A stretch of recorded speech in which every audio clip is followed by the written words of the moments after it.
Yeah, hello. Good afternoon.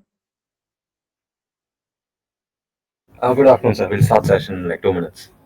Oh, okay. I'm just checking actually right now. Yes. Yeah. So,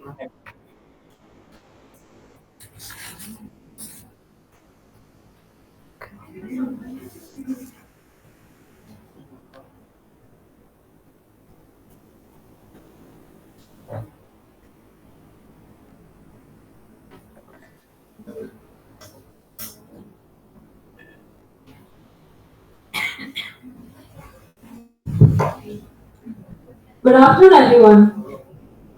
It is my pleasure to welcome Mr. Chandra SRK, a seasoned professional with 23 plus years of experience in product engineering and management, to our gathering today. Mr. Chandra completed his bachelor's degree in computer science and engineering from Acharya Nagarjuna University, followed by a master's degree in computer science and engineering from Pondicherry University. He has spent the majority of his career, over 17 years, in the medical devices industry, contributing significantly to new product development, regulatory compliance, embedded software, and medical quality management systems. His expertise also extends to consumer electronics, industrial devices, and automotive sectors. Currently, he serves as an engineering manager at the Healthcare Technology Innovation Center, leading projects in endoscopy systems, verification processes, and regulatory compliance. Alongside this, he is a medtech advisor and mentor, supporting startups in wearable health monitoring devices and also teaches medical device standards and regulations at Vidyavankar Institute of Technology, Mumbai. Additionally, he is actively involved in product lifecycle PLC ecosystem activities, focusing on the industrial best practices. With his vast experience and leadership, Mr. Chandra continues to drive innovation and mentor the next generation of professionals. Let's extend a warm welcome to Mr. Chandra SRK.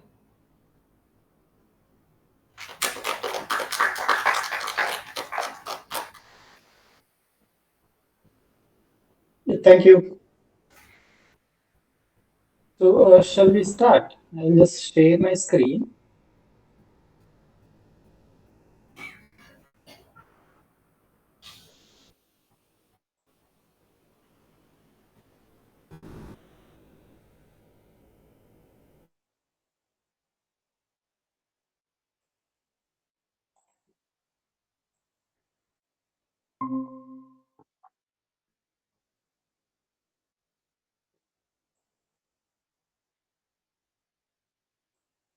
Yeah.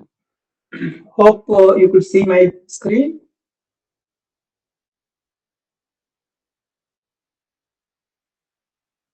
Yes, sir. Okay. So, in case any issues, you just let me know. So, Sure, sir. yeah, I can't see the messages. So, in case any issues with audio or video, just no, let me know. Okay. Good afternoon, everyone. So I do understand the participants are wider, like staff and including BTech and MTech. So I composed the slides from my previous course. It's more of like no intro medical device introduction course.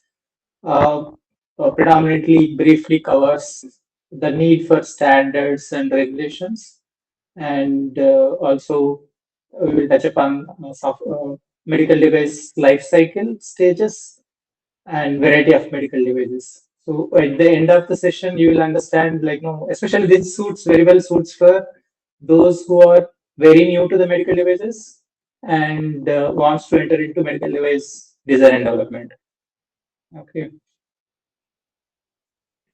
Yeah, here it goes today's agenda. So we'll start with overview, then touch upon regulations, standards. We will see what is QMS and medical device life cycle.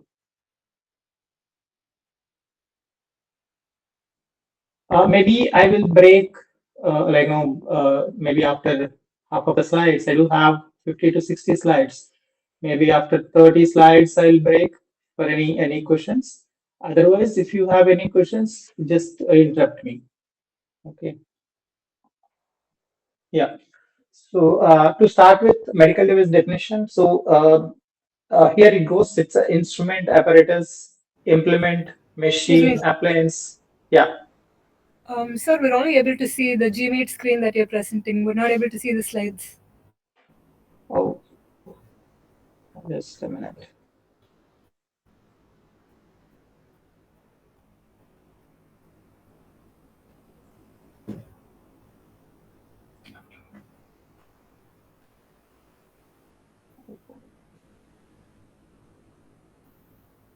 Hi. Just a minute.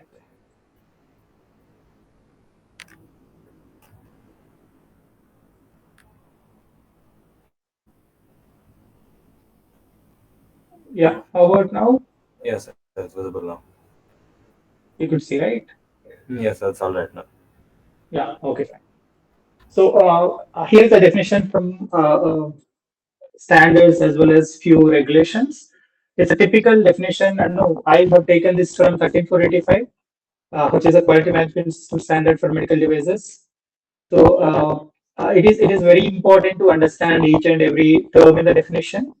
Okay, probably in this session we will cover few terms, and later on you can study on your own. So here it goes. Instrument, apparatus, implement, machine, appliance, implant, reagent for in vitro use, software, material, or any other similar or related article. So what do you mean by these terms? These are device types. Okay. So your medical device falls into one of these categories. Okay, and it is intended by the manufacturer and predominantly to be used for human beings, and either it would be used standalone or in combination. So what is the combination we will see in the subsequent slides. We will touch upon few terms being used here as well, and this is brief. So the first paragraph talks about different medical device types that are classified as a medical device, and then it is meant for human beings. Also, another addition is either it could be used standalone or in combination with something else. Two different medical devices together also being used to achieve some medical intended purpose. Okay, that is about first paragraph. And second one actually, so what is its purpose actually? So what is the purpose of using this? So first paragraph talks about device type, and second bullet points talks about what is the intended purpose. Okay, so we will now, and last paragraph talks about what is not a medical device. Okay, few terms we will see instead of just going through the definition. Okay, so here first paragraph. So it is the instrument. What is the instrument? It is a tool being used for a medical procedure. Mostly it is a handheld device kind of thing. Okay, with a minimal dimensions. So for example, stethoscope, otoscope, and tongue depressor. These are classified as a instrument category device type. Then apparatus, it is a relatively complex compared to instrument. It's again a medical device and used for a specific function. Say, for example, ECG. Okay, measuring brain electrical activity. So the defibrillator to deliver energy to restore heart functioning. Okay, heart rhythm. And endoscope to visualize internal organs. Okay, so you have to understand each and every term and examples. That's why you can remember for long. And when you're applying for your device, it's easy to recall actually. So these terms and the category will play a role. What controls to apply and what measures to take to mitigate a risk actually. So, and the third one, implement. Okay, so it is a tool used in medical procedure. So usually manually operated. Say for example, forceps and syringe. So these are like they can't operate on their own. So it is a manual. One has to manually apply those actually. Okay, that is also part of the medical device. Okay, so then machine. Okay, so any power device that performs medical function. So if you see there is a overlapping also. Say for example, why can't apparatus is a not a medical machine, but there is a difference actually. So it is a bigger in size, so much complexity. The technical characteristics are different, and it's directly powered. Okay, so a lot of factors play a role. So here machine examples: MRI scanner. ventilator, and dialysis machine. Okay.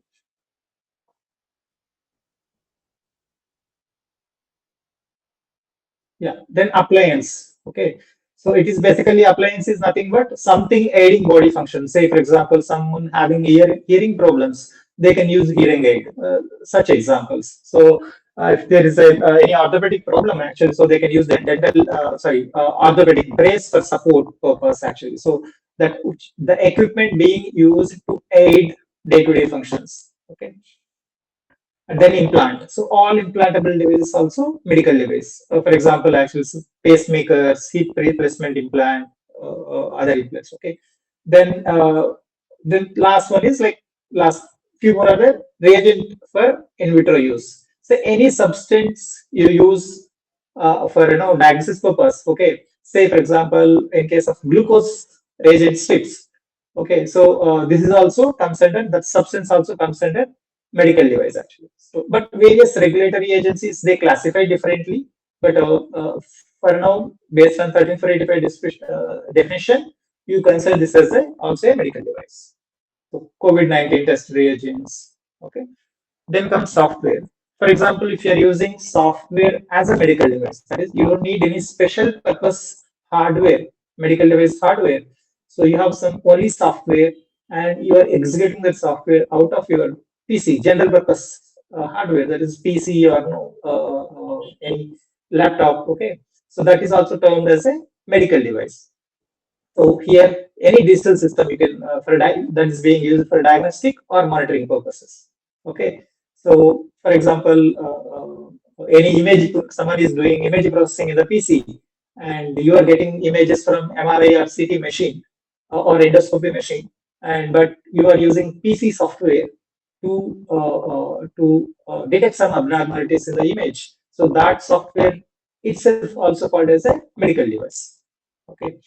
Then material. If you're using some material, say for example, surgical switches, okay, which is being used to close the wounds, that itself is a medical device. Okay. So we are not going through very detailed because we have so many slides to go through. I'll quickly move on initial slides. Okay. So then comes intended purpose. What we have seen so far, various device types and examples based on the definition of based on medical device definition from standard or regulatory bodies. Okay. So then comes the second part of the definition is intended use or what is the specific purpose of the device. Okay. So it's being used for diagnosis, prevention, monitoring, treatment, or alleviation of disease. Okay. The second statement is slightly different. It is not for a disease, for injury. That's only difference. Okay. So if you see for examples, okay, so diagnosis, it's typical like you take MRI machine or ultrasound scanner. So this comes under diagnosis purpose actually. So you're trying to identify something or detect something. Okay. Then comes prevention. So prevention is like you use syringe for taking medicine. Okay, to prevent something. So say it could be proactively you're taking COVID injection. So right. So that also. Then monitoring actually say monitoring case you continuously monitor to manage the disease. So say for example you use CGM to continuously monitoring your glucose levels so that you can do diabetic management. Okay. Then treatment. Okay. So it is something like you use dialysis machine to remove toxins, excessive toxins from the blood in case of kidney failure. So that is for a treatment actually. So and alleviation is reducing the severity of the disease. Right. So you someone use having asthma, they may use inhaler to reduce the symptoms actually. So temporarily relieve the symptoms. So these are some of the examples of diagnosis, prevention, monitoring, treatment, alleviation of disease. Okay, so all these 4 5 terms associated with a specific disease. So in terms of disease identification or prevention of a disease or tracking the disease, tracking means monitoring the disease or managing the disease or reducing the severity. So everything towards disease action. Okay, but the second statement, so it is it works around medical purposes, around injury. Say, for example, X-ray machine. So there is a fracture. So the doctor may suggest for go for X-ray. Okay, to diagnose like how far it is, like is it really fractured or not? Okay, so how far it is, like what treatment to go further. So those to understand those aspects. Okay. So we are not going each and everything because we have so many slides. We will see actually say, for example, last word compensation. Okay, so that is basically someone lost the limbs.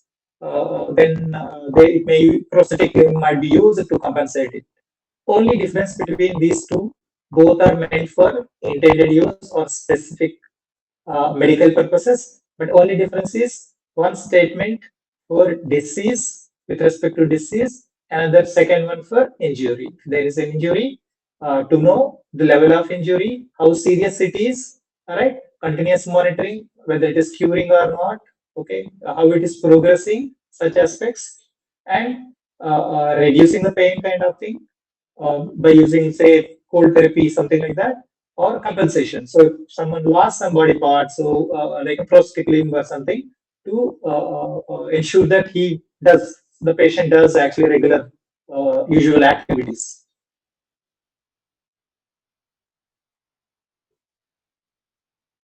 Yeah, so this I will skip. So okay, so the next actually, so supporting or sustaining life. A few examples. So again, ventilator and dialysis machine. These also comes under supporting and sustaining life.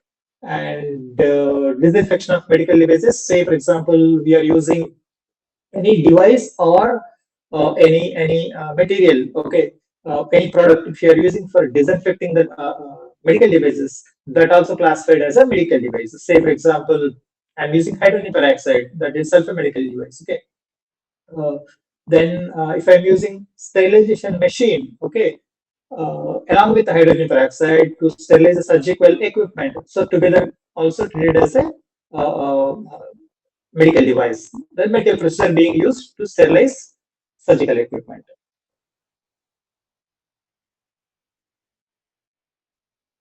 Okay.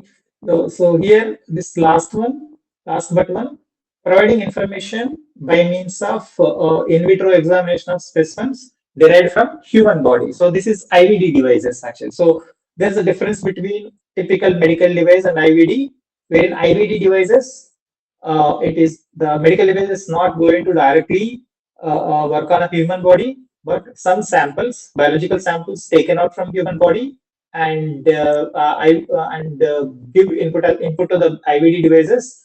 Those devices in the form of any chemical reaction or so. So you will you will understand what kind of like the respective parameter will be evaluated. Actually, say in terms of glucose meter test strips, you measure blood sugar.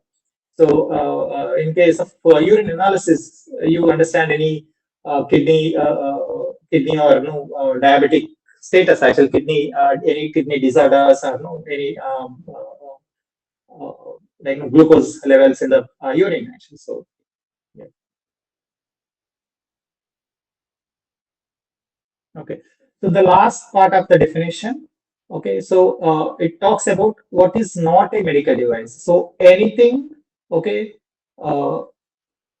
If the functionality, overall functionality is achieved by pharmacological or metabolic or immunological means, then that is not treated as a medical device. Okay. So, for example, actually pacemaker. So nothing to do with any chemistry or no immunology or no metabolic actions. So that is straight away classified as medical device. But there is other cases. Say, for example, insulin pump. In this case, actually, so you are using a syringe to infuse insulin. Syringe on its own it can't treat the disease. So it won't aid. It's only aiding mechanism to infuse insulin to the patient body. Thereby, the insulin regulates the body sugar, blood sugar, so that that leads to metabolic action. So together, actually, so here the metabolic action or is serving as a mechanism, but we are primarily using syringe to aid that. So insulin pump or insulin syringe or patch pumps, all these things are medical devices. So any assist, any assistant to like no treating or no is disease is fine, but primary function of pharmacological or these three actions itself won't be treated as a medical device. Okay, so now, so far we have seen only a definition. We will see some examples of medical device and we will see how they are different from one another. If you see here, like five varieties of tongue depressors are there. The first one, it clearly says sterile and individually packed. Okay, the second, third, fourth, their material is different. They are metallic. Second and third. Fourth one is looks like a plastic, but I'm not very sure. And the last one, bottom one, actually,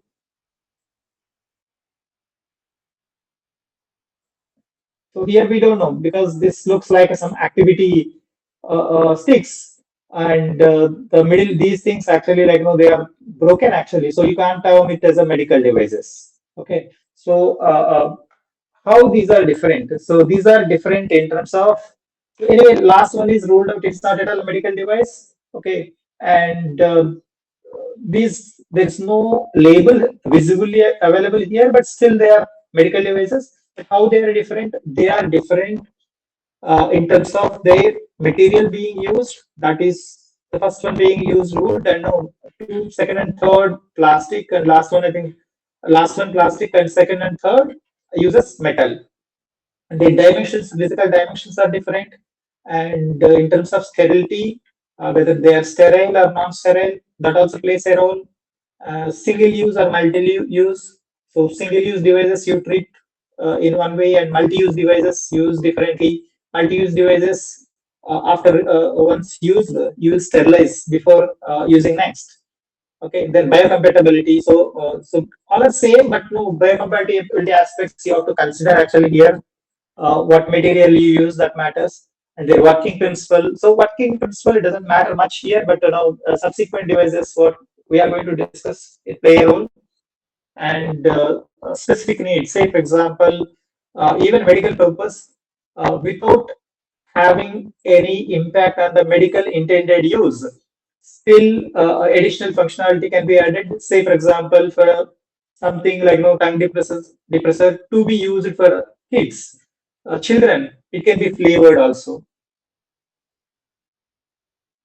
And if you see any medical device, right? First thing, any medical device, uh, uh, uh, one device is different from other devices in two aspects: its intended use and the technical characteristics. Even here, if you see, all are medical tongue depressors, but they are different in various aspects in terms of material and how they are working principle. Okay, and how they are going to use. The purpose is different. Okay, and when it comes to intended use, we see a few parameters. So who is the product? That is user profile. So is it patient is going to use on his own, or clinician is going to use. Okay, and second on whom? Okay, that is patient profile or population. Is it for kids? What is the age group? Is it 0 to 5 or 5 to 12 or adult patients or diabetic patient? That is very important. Okay, and for what? What is the intended medical condition? Okay, to measure ECG, brain activity, or to inject insulin.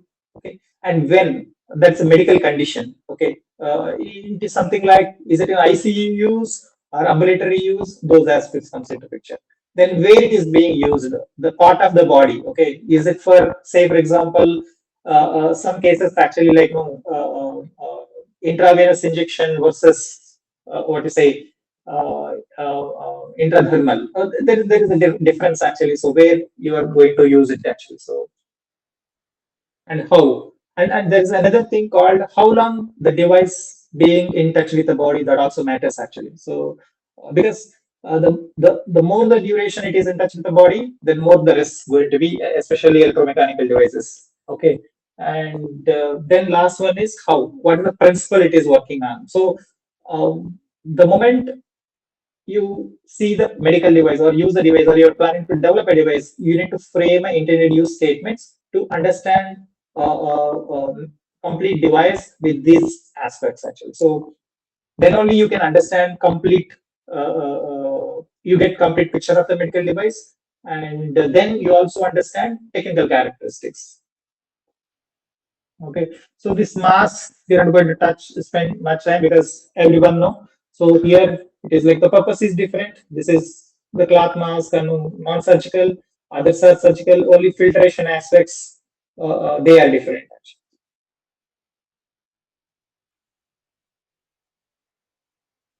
Yeah. So then we move on to the little complex compared to previous devices. Thermometer. Okay. So here we have five variety of thermometers. One is based on mercury and without any electronics. And then second one is thermistor based. And third one is infrared, which is being used on ear for children especially.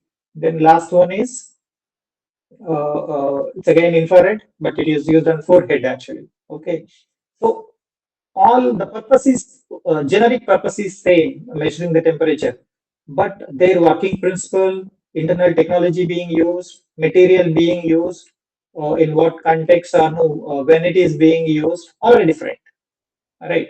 So the any pandemic like COVID, you don't prefer using first three options, though you always go for third one actually. So a normal scenario actually home uses definitely you can go with the first or second, but compared to mercury, this digital may not be so accurate actually. Okay, and you see the difference is it's though they are meant for temperature measurement, but the parameters whom, what, when, where, how, they are slightly different for a specific category of devices as well. Also, their technical characteristics are different in terms of their material being used, their working principle being used, and sterile or non-sterile, single use or multi-use, biocompatibility. Because here the biocompatibility, the metal comes into picture. These two cases. So here the material is different, but it is touching the eardrum, but this is not touched. Okay, and if you see here, there's slight difference. It is having display also. What if display malfunctioning, it is not working or wrongly displaying? Those aspects pose additional risks. Okay, so the risk factors in these four devices are different from each other.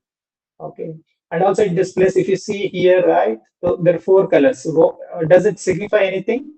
So basically, green means it is the measured values are within the range. It's okay. So then amber means it is like slightly above or below. Red means it needs attention. That is like temperature is beyond the limits actually. So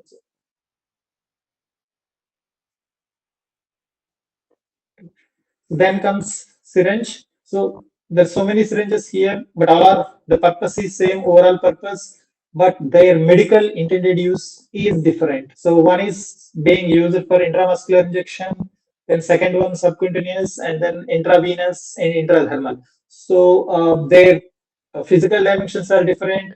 Their the needles are different.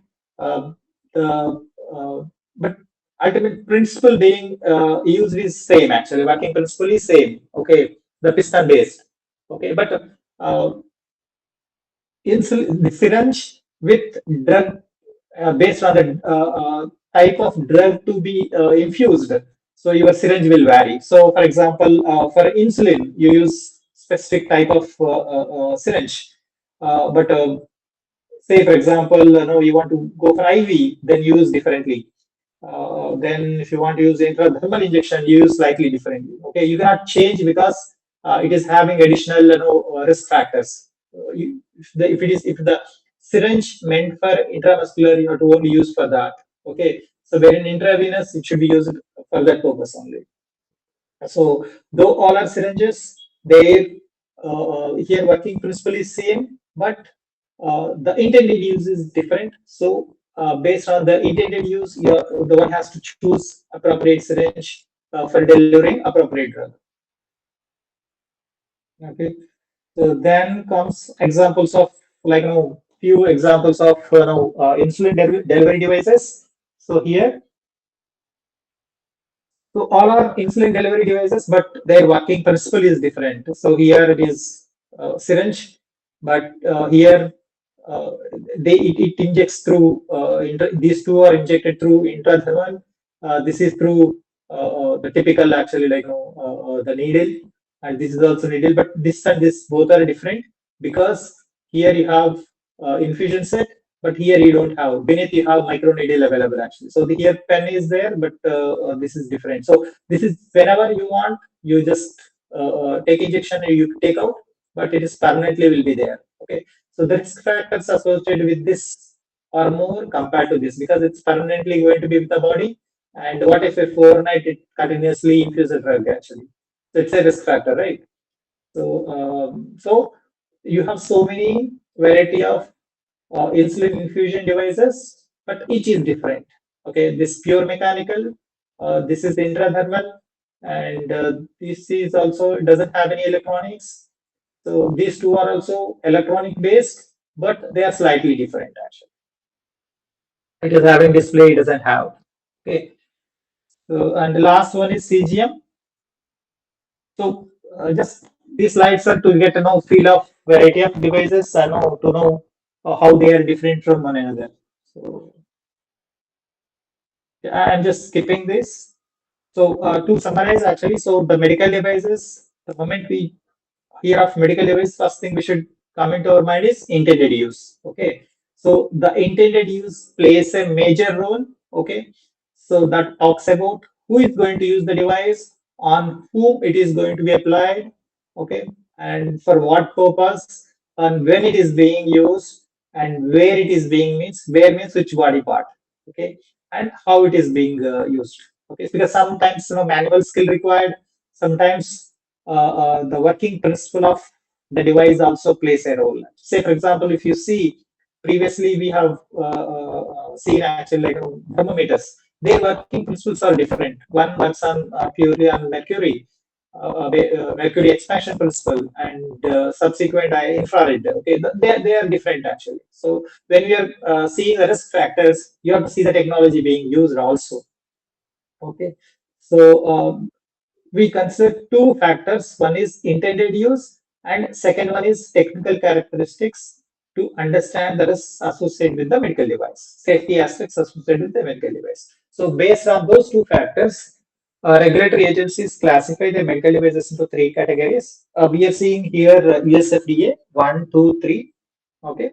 So all sustainable devices, supporting devices, implantable devices comes under class 3 because they are implanted and high risk. They are battery based. Two are less risky. Okay.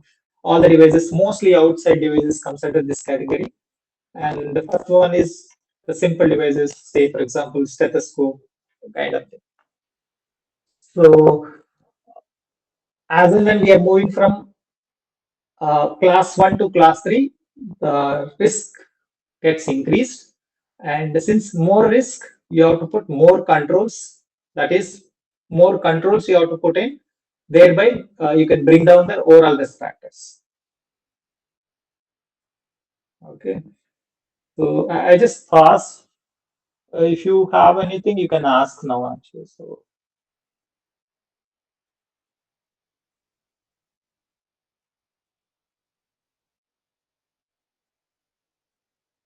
are you with me? Hello. Yes, sir. And if you feel actually anytime the certain basics I'm covering, and if you know already, then you just let me know. I'll skip those parts. Okay. Okay, sir. Yeah. Okay. So then comes uh, product development life cycle phases. Okay. So this diagram from IEC 60601 standard, and if you see here, okay. Okay. So first comes user needs. And then from user needs, we create a requirement specification. PEMS is nothing but programmable electrical medical systems. just that word for now, just ignore actually. So the portion, top portion, that is white background, that is system level activities. So medical device, if you take as a product, okay, so you consider two things, okay, system level and subsystem level, okay. So any medical device, if you see in general, so you have system level activities and subsystem level. If you refer, what I mean by subsystem level, it includes software as a one subsystem, mechanical and electrical. So you have by and large three, okay, three subsystems. Okay, so in a system level, what we do actually, so user provides user requirements. Here user means it could be clinicians especially, and or patients also sometimes. And then from user needs, you create a requirement specification at a product level. That is either system level requirement specification or product requirement specification. And from product requirement specification, we create a product architecture or system architecture diagram. Okay, system architecture specification we create. Okay, from architecture, and this architecture contains all the three subsystems: electrical, mechanical, and software. Okay, sometimes it includes even mobile application and even your cloud assets also, if it is applicable. So from this architecture, we split into subsystems. Okay, this is applicable, this part, only complex systems. Okay, where you have multiple subsystems in a medical device. But for our understanding, you just skip this for now. So from architecture, so you have three subsystems. Okay, so whatever green area, okay, mentioned is meant for a software. Okay, so same way in this place you get electrical development stages as well as mechanical development stages, but those are not represented here. Okay, so then from this architecture, so you create a software requirement specification. Ideally, software requirement specification is created from both architecture as well as product requirement specification. Both will be referred to create software requirement specification that talks about what your software is going to do. Okay, and then from software requirement specification, you create a software architecture. Okay, from software architecture, so software architecture contains, it has so many modules or units, functionalities. Okay, you divide and you define interaction between them. Okay, so here also architecture, what you do, you have software, electrical, and mechanical. How those interface with each other to achieve overall functionality at a product level. That's how you can understand. Okay, then from here, from architecture, you consider each and every individual module and you do detailed design of that. Here only block level, but here you do detailed design. Okay. So just I'll give one example. Say for example, if it is a you have the ECG machine. Okay. So you have some module ADC going to be there, and a signal, like, that's a driver. Okay, that is one module. Then you get signal, conditioning and signal improvement. Okay, and then any detection of abnormalities. Okay, so these are the modules which are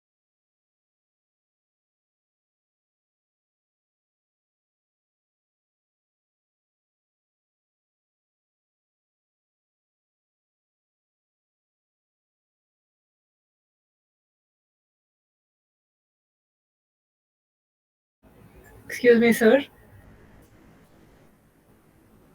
Sir, you're not audible, sir.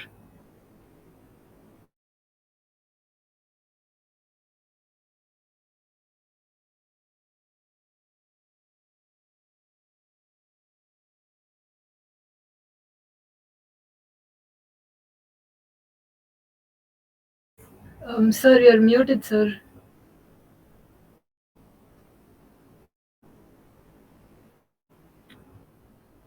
yeah, Yes, sir, you're audible now. yeah. Okay, sorry. So here, so once your implementation is completed, unit implementation, individual module, so you verify that module against your design, because you have developed this.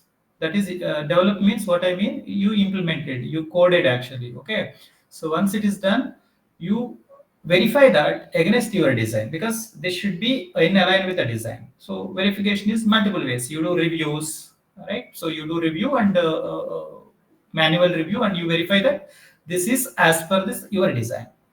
So once this is done, so all modules you have to verify it. Then once it is done, you have to go with ideally this should be down, and no, that is done wrongly.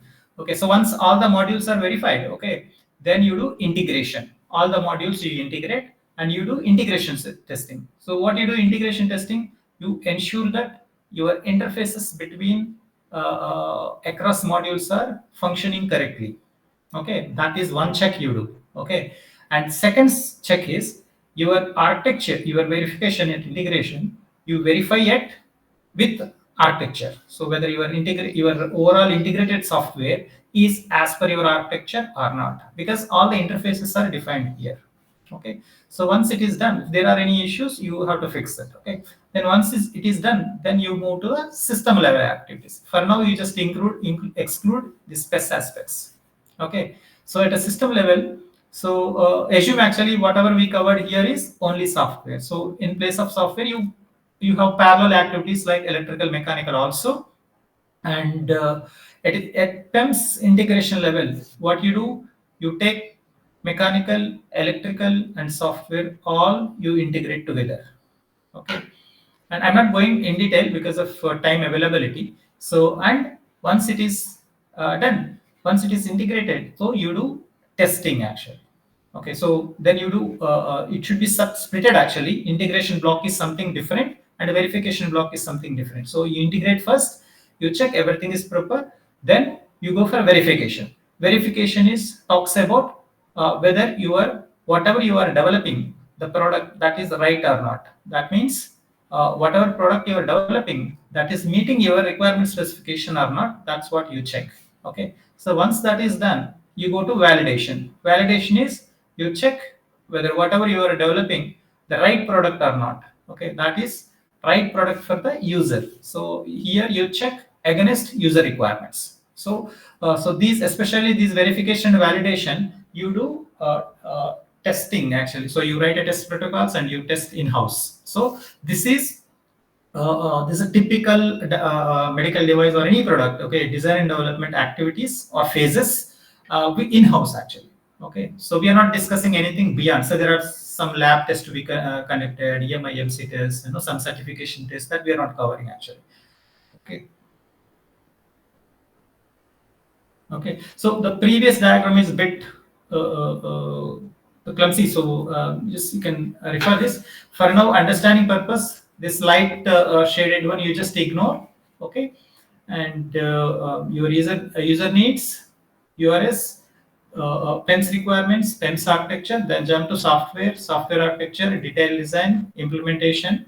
Okay, so here it goes above. Okay, so any system level activities, you have two system level standards, IEC 64601-1 and IEC 82304-1. Okay, so this is for electromechanical products and this is for software only product. Okay, and wherever DR is there, you do design reviews. Wherever design reviews comes into picture, okay, always you verify your module against your input. So here when you are doing unit implementation, your input is detailed design. So you verify whether you implemented properly or not as per detailed design or not. Same thing applicable everywhere. Okay.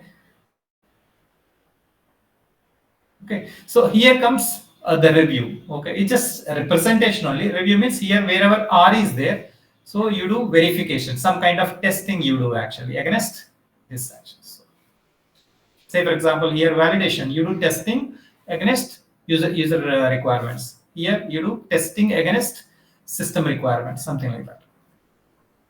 Even some cases, even say for example here this integration against this, it includes review as well as testing.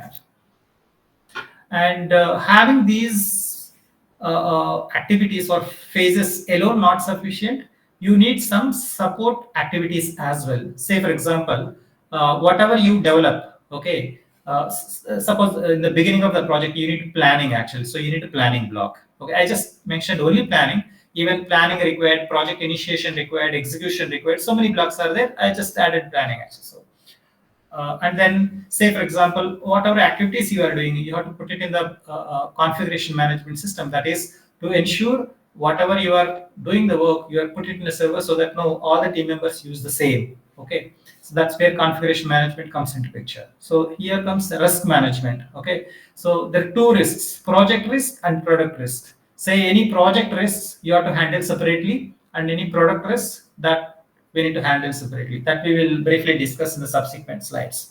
The change management, say you are in the middle of something here and there is a change, how to handle a change. So this process will takes care. Okay, say your product is in the market. Okay, there is a recall or something, some issue, field issue, then this block will take care.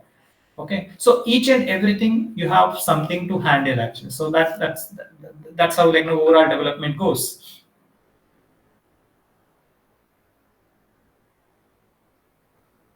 Okay, so the same thing, whatever we have seen previous, it is life cycle, product development life cycle. Okay, but wherein here it's a product life cycle. So product life cycle is beyond product development life cycle. So if you see product life cycle, only these two blocks, design and development and planning, and the second one is production and production process. Predominantly these two, even this will be called as the manufacturing separately, but predominantly those you can consider as a PDLC. But wherein product life cycle, it covers everything actually. So you have research, proof of concept, and then regulatory submissions, approvals, registrations, marketing the product. Okay, if there are any field issues, how to handle. Then if your product having some issues, you discontinue the product or no, end of life reaches, then how to discontinue. All the aspects covered in product life cycle phases. And this product, because of so many life cycle phases and so many stakeholders, things are complex. Okay, so you need a proper mechanism to handle all those things, so that now you can develop a safer product. Okay, so if you see stakeholders, you have manufacturer. He plays a role right from research, proof of concept to end of life, because it is his primary responsibility. Okay, and overall life cycle, if you see, we can split into two actually, majorly three: pre-market, regulatory approval, and post-market. Pre-market is something before submitting to approvals. Okay, post-market is like after approvals. So in between you have regulatory approvals, and once it is in the product is in a market, and if there are any design changes, you have to go back. Ideally it's not supposed to be here, it should go to here to do the changes. Okay, apart from manufacturer, another important couple of important, user and patient. So user need not be patient, user can be clinician also. These two are the ones who is really going to use your product. Okay, then other people, sometimes some manufacturers, what they do, they give it to vendors, and vendors they sell on behalf of them. And sometimes the distribution channels also, they realize manufacturers to sell their products. So there are like so many stakeholders. And apart from this, what is not mentioned here is design patterns, design partners. Say for example, manufacturer, suppose he doesn't have in-house facility to design, he may look for third party to design their solution or part of their solution. Okay, so here there are so many phases, so many activities, right? So many stakeholders. So you need to handle those things as appropriately. Okay, yeah. So uh, then we will discuss about safety. Okay, so there may be many reasons for safety issues. It could be user errors, user may be inputting wrong data because of wrong entry. Overall device function leads to safety issues, um, or because of environmental factors, device may fail to function as intended. Or third thing is inherently device having some technical issues. It could be hardware issues or component failures, or its performance issues also lead to device failures. Okay, so this picture, okay, so you have engineering team, okay, and you have clinical team.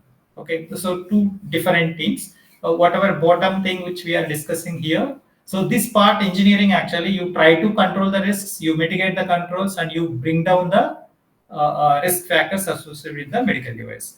But wherein actually the real issues going to pop out, and the reason could be many actually. Okay, and some examples, if you see, suppose take a device like glucose meter. Okay, say it is calibration due. Okay, but though it is displaying okay due warning message, but patient or no patient not noticed that, but still he uses that. Okay, because of that he may get wrong reading. Okay, which he has not noticed, and he's thinking actually things are in control. So, but what will happen over a period of time? It repeats for a few days because of wrong readings. Okay, the glucose levels might shoot up or come down. Actually, both are dangerous. Okay, he may go it may leads to hypoglycemia or hyperglycemia.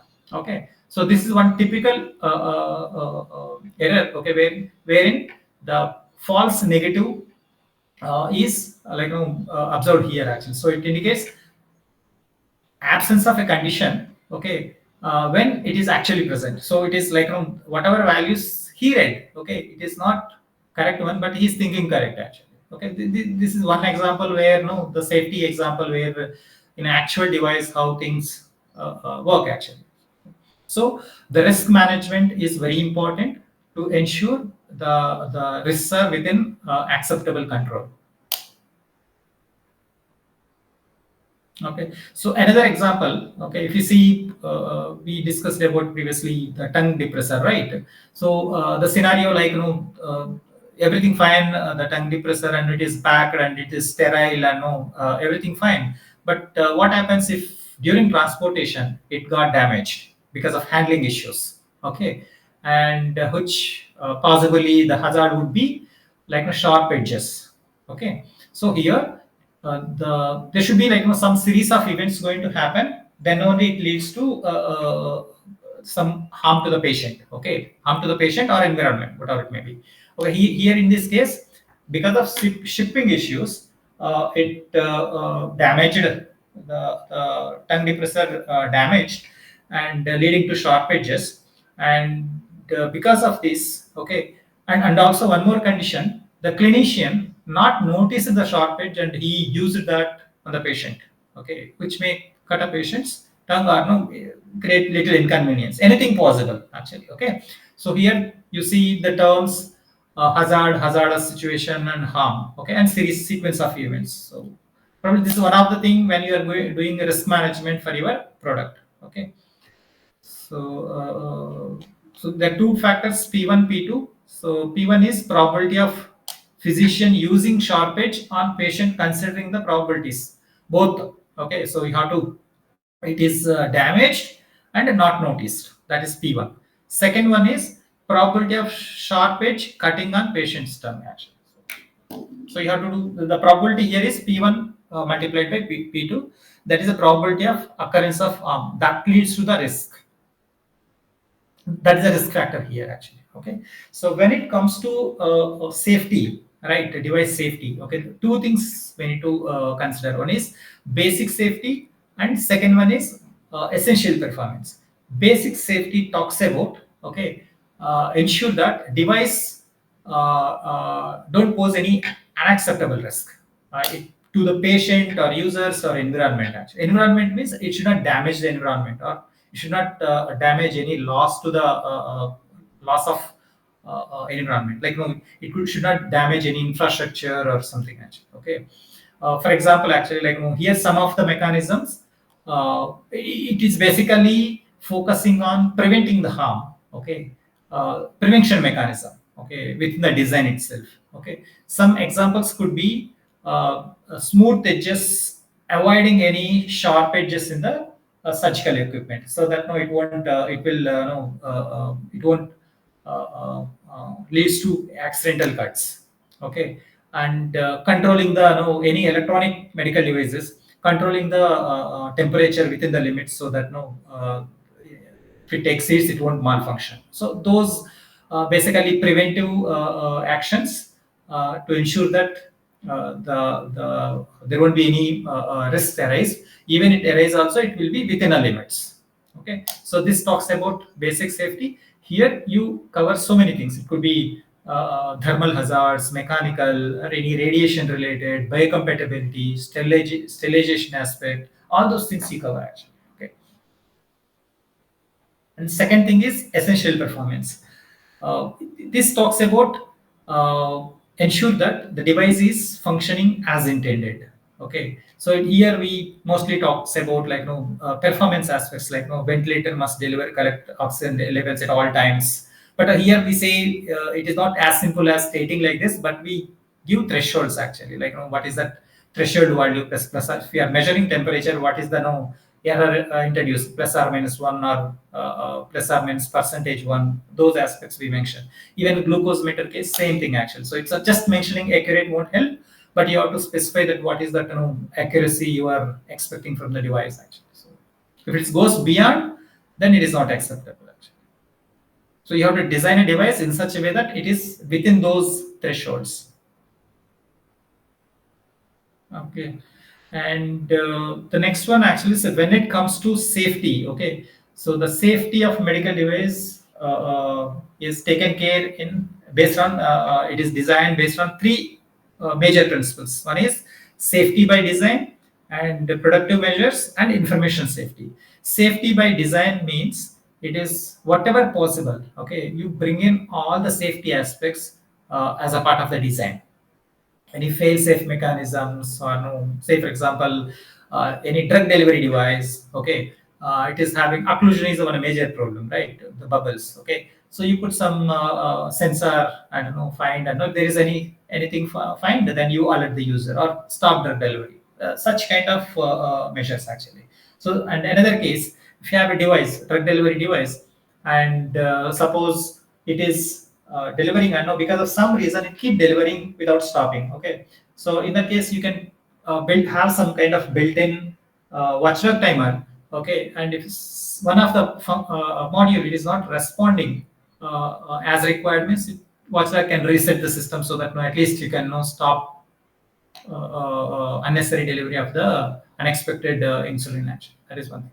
The second thing is you have multiple modules in your system. Okay, you bring in some kind of safe mechanisms, like one module or one hardware block, or one control. If suppose you have two controllers or three controllers in your system, one controller you claim as a master, and it will keep on checking other controllers how they are functioning. Some kind of health monitoring messages they exchange to ensure that overall system is it will ensure the overall system's integrity actually. Okay, so and the second one, protective measures. So here actually, so this is the second stage. Okay, so whatever possible, first stage is you have to bring all safety aspects as a part of your design. Second thing is protective measures, in the sense, say for example certain things beyond control. Okay, you can do to some extent only, but some, because of all of a sudden some component failure, you should have a mechanism to detect that failure, and you should alarm the user actually. Okay, or software alert, some kind of message. Okay, say if you have technical problem in your device, so you can have some message with some appropriate color, amber or red color. If it's a very serious issue, is this one actually. Or say for example, if there's a preventive maintenance is due, then 1 month advance you give that warning so that he'll be aware. Right. So similarly, previously we discussed it, right? So this calibration related message with respect to glucose meter. So such kind of messages helps actually. Or another thing is like in the previous case, though glucose meter giving that message calibration due, and user not noticed, you can put one more control. So if there is, whenever there is a calibration due, don't allow user to use the device. Okay, don't allow to measure next reading. So that is another mechanism. So it is as appropriate, you can implement whatever mechanisms possible actually. And then third one is information for safety. This is the last option. Okay, and this is actually like in terms of user manuals, service manuals, and say, for example, you put a lot of symbols in the device, right? Medical device, and also packaging, right? And in terms of user interface, if you have LCD display, there also you can provide some warnings and those things. Okay, this is the last option. Okay, so sorry, user interface, anything comes as a part of safety by design. Only thing, information for safety, those are manuals and trainings comes under information for safety. Okay, so when it comes to medical device safety, either one or many of these mechanisms being followed to address a specific safety issue. Yeah, you have any questions, or am I going fast, or you might be knowing these?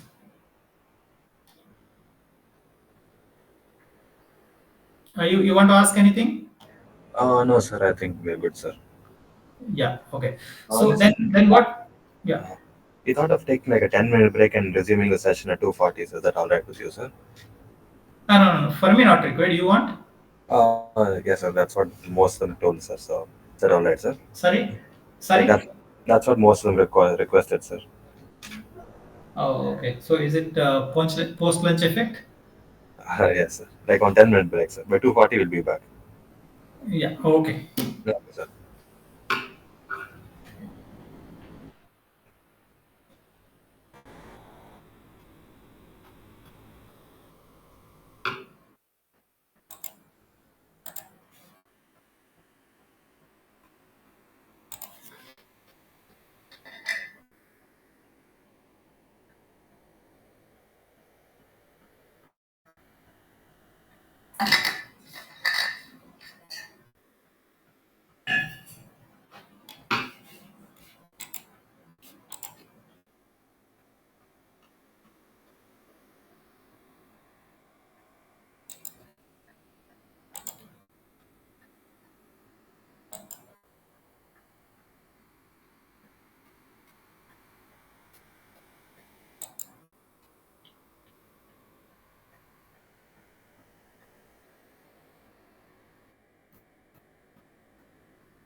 Hello?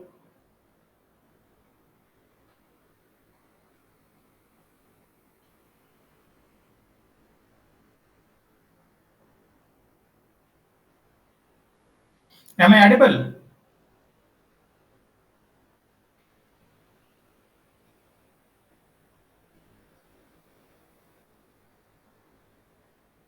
Yes, yes, sir. 2 minutes. Everyone's coming inside now. Yeah. So, total how many are attending? Three, no? Four, huh? Sir, could you repeat what you said? No, no. What I'm asking, total how many of you are attending? Three, four people. I know, sir. There are around 20, sir. Okay. 2025. 2025. Around 25 people, sir.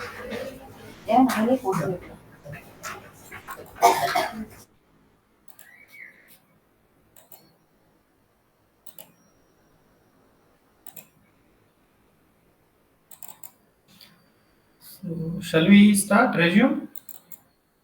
Yes, sir. We can start the session. Yeah. Okay. Yeah. So, because we discussed on, like, what you say, just a minute. So, what is the cutoff time for me? Uh, 3 to 3:15, sir. Oh, we have only 20 minutes, huh? Around 3:15 works, sir. 315, right?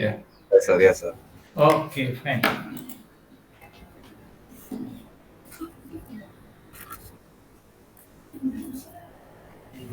We can start, sir. Yeah.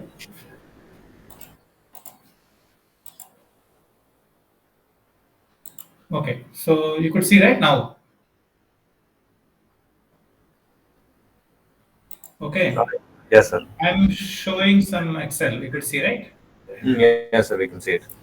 Okay. So somewhere previous slides we see plan, right? So plan looks like this because I'm not using any tool or something. This is created in Excel, but by and large in a very high level. Okay, if you see high level, this one would be, say for example, if you are developing some instrument pen or something, then it looks like no initially study you do product literature and no concept study you do, then you make a proof of concept, then you make a prototype, then you do the actual development. Once it is developed, you have to do verification, validation. If you see all these things, it will match with whatever V diagram we have seen previously. Okay. I'm showing this because just at least you can relate to what we discussed. You got it right? Yes, no? Yes, sir. Yes, sir. Okay. So then after validation, you do some safety testing. That is actually so verification, validation, everything you can do in house. That's again testing. And when it comes to safety testing, it is you do some test internally, but that is not valid as per regulatory. You have to get it done from third party authorized labs. Okay. Be it a EMC test or no any other test sterilization or no sensitivity, so biocompatibility related those things. Okay, so after that only it is allowed to go for clinical testing. Clinical testing, two things: animal and human trials. Okay, so then only you go for regulatory submission, and once it is submitted and approved, then you go for manufacturing. The manufacturing is for final product, but it doesn't mean that you don't do manufacture here, but you do. Just after development is completed, before verification, you do manufacturing. Only that test manufacturing that is being used for verification and validation. And yeah, okay. And when you go for if you found some problems, you fix it, and if there is any design changes, you do after validation, and then you make one more version of your product for a safety testing. During safety testing, again you found some issues, then you correct it and create one more version of your product before going for clinical testing. So, where suppose if you are at this stage after safety testing, and if you are fixing and creating a new product, then altogether it's no wonder you have to go back to here and repeat. It may not take this cycle more, but yeah, you have to do actually. Okay, so just you get a feel of it, so that no, instead of just theoretically. So this product, if you see, the typically if it starts in 2025, it will go up to mid of 2028. So close 3.5 years. So generally, typically, any medical device, right? It usually takes time. And we discussed about URS, right? So the content looks like this. I'm not going to show the content actually because it is some other document. So just for understanding how URL looks like, so you got introduction and now background purpose. This is a typical. So you're mentioning intended audience and what are the documents you are referring. Then overview. You could see my screen, right? Yes. Yes, sir. Yes, sir. Looks Okay. good. So then overview, if you see, we discussed about intended use, right? So here we have intended use, and we are talking about, we discussed about user profile. Okay. So then when it comes to requirements, you have two categories: functional requirements, what the machine is intended to do; non-functional is it is performance actions. Okay. So performance aspects. So it could be so many things actually. It comes even security also. Then user interface related specific requirements like physical, electrical environment, any specific regulatory requirement. So together form a your URS. Same way you have even SRS or PRS also, product level. So this is a product level document. Just to get the feel of I'm sure. Okay, then we'll quickly resume. So we have 25 minutes more, right? Okay. So the coming back. So far we have discussed about life cycle stages and various stakeholders. Then we also discussed about safety issues that might arise because of some reasons from medical devices. Okay, and if you summarize those things, a few things we have already discussed. You can categorize this. Say product level. Okay, safety issues. Okay, you need a safe product. You need a quality product. And suppose if you have variants of the product, okay, then you need to take care appropriately. And if there are any changes in the product, you have to do control changes and the complex regulatory approval procedure. How you want your device to be innovative so that you can be in the market, okay, and you want to be competitive in the market, okay. All these things are some challenges, okay.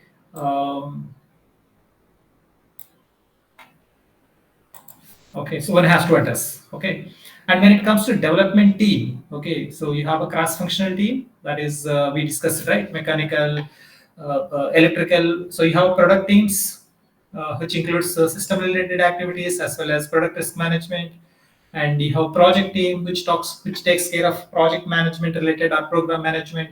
Then you have electrical PCB design and electrical aspects, electrical risk management related. Okay, then you have mechanical, you have software, you have quality team, you have regulatory team, you have clinical team, right? So anything else to be included, okay? And if you have a mobile application, the respective team, and team means it need not be more number, but it could be 1 or 2 person also. Then your cloud, right? So we have a variety of cross-functional teams, and we have diversified team within the cross-functional team, the ranging from fresher to more experienced. Okay, and availability of the skilled. So these play a major role in success of your product and safe product, final safe product. Okay, then when it comes to product development life cycle, you have so many activities in life cycle, and you have design partners to collaborate if you don't have in-house design capability. Okay, and you have budget constraints, time to market, right? Sometimes you outsource for verification validation, any of the activities. Say for example, verification validation optional, but product certification, animal clinical trials, manufacturing usually being outsourced. So you have to handle those accordingly, actually those tasks. Okay, and it is being, but you need a close collaboration with third party, and you have to plan it. So say for example, animal trials you need approvals, clinical trials you also need ethical approval, and you have to submit your application for approval. So manufacturing, you need a package of your product, actually your design files to manufacture. Okay, and also you have to handle here the so many vendors also. So anyway, stakeholders we listed out separately. Some of the stakeholders are design partners and your product testing, animal trials, clinical trials. They are third party mostly, so you have to manage them. And some of the vendors who supply material to you or components to you. Oh, that I have not added here, so that is missed out. So and then post-market surveillance. So once product in the market, you have to really monitor the performance of the device. You have to evaluate, and also if there are field issues, you have to address it, and if there are any recalls, you have to address it. So by and large, so you have challenges which are like put into either of these buckets. Could be product level, the team development team related, product development life cycle, stakeholder, and post market surveillance. Okay, so having this many challenges and the complex, and also it's like a lot of dependency on clinical use. Okay, definitely development team may or may not be having that much expertise on clinical use. Even you have we missed out one important stakeholder, actually clinicians here. Okay, so having this many things, okay, just doing product, it won't work out. Okay, maybe initial proof of concept works, but even for that also you need a close collaboration or interaction with communication with clinicians to understand the real clinical problem or clinical need, and you need to evaluate. It's not just doing some POC or something, but you have to see whether it will fit into your current market needs or any competitors are there, because it's survival also important. It's not doing okay. So just doing something, it won't work out, but initial stage definitely it work out with less burden. But when you are doing real product development, you need some kind of systematic way of doing things. Okay, how that systematic thing comes into picture, you can get it from some experienced person or some documentation available, you can get it. Okay, that's what these standards say actually. So standards are nothing but it is a collection of some technical information or guidelines, best guidelines or best information that is suits for your needs or specific needs.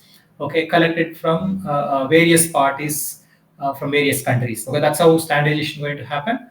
And there are already some standards. Okay, say for example, we discussed previously about quality aspects of the product. Okay, and so here under regulatory requirement, so 13485 takes care of uh, quality requirements for regulatory purposes. So this serves. Okay. So 13485 is not a standalone standard, it's a risk-based approach. Say you are developing a complex product, okay, say implantable device.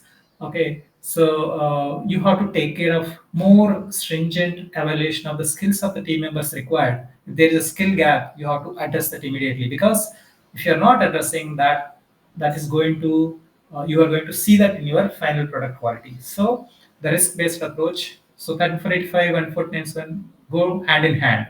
Okay, that is one thing about risk-based approach. Okay, as such, product risk 14971 takes care of product level risk management to ensure your risks are within acceptable level. Okay, and this is the main standard, and 24971 is a guidance on how to apply this to medical devices. Okay, and if you see, we discussed about this white area is product level, right? So product level, we have two categories of standards. Hope you are hearing me actually. I'm audible, right? Am I audible? You could follow me, right? Yes, sir.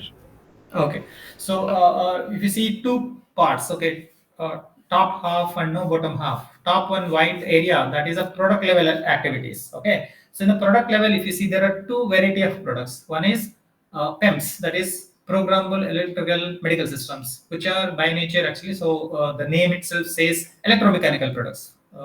Definitely, it contains some software also. Okay, all product level activities. Okay, for electromechanical products with software. So the 60601-1, it is a basic safety and essential performance of medical devices. This is a master standard, okay, main standard. Okay, there are sub standards available. This particular requirements and what you say another category. Those are meant for specific purposes. Those things we will discuss in a subsequent slides. Okay, but what if the product is not not a electromechanical device? It could be pure software. Earlier we discussed. Okay, the device, a software running on PC that is processing images from like an endoscopy system to identify or detect any abnormalities. Okay, so then comes your 82304. This is 82304 is a product level safety standard for software product. where software product, what is the difference? Both software product runs on general purpose computer, okay, but wherein medical device PEMS, it needs a dedicated, specially designed hardware. So hardware is what I mean, both mechanical as well as electrical. Okay, and when it comes to software, irrespective of software only medical device or PEMS. Both cases we apply 62304, that is software development life cycle process. Okay, so this standard talks about these processes, okay, how to perform. Okay, then so we have seen 1497 is risk management at a product level. Okay, it covers all types of risks. It is something like electrical, mechanical, thermal, right? Any radiation related, what to say, it could be biocompatibility, sterilization aspects, everything will cover actually. Okay, both. So this give more examples in this. Okay, this is a main standard, and this gives more examples on how to interpret this standard. But when it comes to software, and even software, you have to do risk management to ensure that your final product is safe to use as intended. So there is a risk management standard available, 80,002-1, which is a technical report. This standard talks about, it's basically a guidance on how to apply 1497 for medical device software. Okay, so then we have seen product level risk management, software risk management. Then another thing, important thing is usability engineering. So usability aspects play a role in a safety of a device. So we do have two standards. One is main standard, another one is guidance 623 double six. And there's another also 6+1-1-6 also. And this is, these are for usability engineer. Okay, there's another standard 10993. It is a series of standard. It's not a single standard. The multiple parts available that deals with biocompatibility. Okay, so apart from this, we do have 20417 that talks about information to be supplied by manufacturer for a medical device. Okay, we discussed actually third risk principle, right? Some information to be supplied by the medical device manufacturer. Okay, so this talks about what information to be supplied. Okay, and if you see so many symbols and no text information being available in medical devices in terms of display or packaging or no device itself. So 15223 and 7010 talks about gives information on what is allowed and what is not allowed in terms of symbols and textual information. Okay, so we have covered. Then comes 20416. This is basically post-market surveillance actually. So once it is device is launched into the market, you have to take care of recalls and any issues. Even sometimes you have to periodically evaluate the performance of the device, because when you are first of its kind, if you launch, then your regulator definitely expect you to periodically monitor the device performance. Okay, and fourth thing, it is also helps you when device in the market. I know if you are getting actually like with performance data, it is quite possible that you get a lot of information, good information, so that next version of your device you can improve on actually. So this is basically what I'm trying to say. There are things are complex in terms of activities, multiple stakeholders, stages, right? Regulatory needs. So you need to do things systematically. There are already standards available. You need not reinvent the wheel, and all these standards are approved, like accepted by regulatory bodies. You just follow that. Okay, so what is applicable for your device? It is based on your device category and its intended use, and it's based on its technical characteristics that you have to choose what is required. I just gave one example here. If it is only software only device, this plus this is enough, and if it is an electromechanical device, this plus this, rest of the things are common. Okay, I think we have 15 minutes more. We'll quickly see here the same diagram we have already discussed. What we are going to discuss here in this slide. So, see, any device in the beginning of during development, risk going to be very high. Okay, safety issues going to be high. Okay, so that's not during this period. It is not meant to be used on the patient. Only under development. What you do, you perform various tests, verification, validation, discussions. Okay, and external lab tests, those things. You do all those tests based on the results and based on best practices within your organization. Okay, so what you do, you try to reduce. Here it is very high, but what is acceptable is this rectangular area, this much only acceptable. Okay, then you put in those any of those three, one or more of three type of principles. Safety by design, you have, right? So alarms, and third one is information supplied. So you bring down the risk. You bring down the risk to the acceptable level. So that's what I want to convey here. So here, once it is acceptable, then only even you go for clinical trials. Okay, human trials. Okay, so and once it is an acceptable level, that doesn't mean that it will continue like that. Because of some field issues, any sudden component failures in the field, you may observe something, but those risks you have to keep mitigating. That means once your product is in the market, okay, you have to keep monitoring that product continuously and ensure that it is not affecting its basic safety as well as essential performance. If it violates, you have to either recall or fix the issue and bring back your risk into acceptable limit.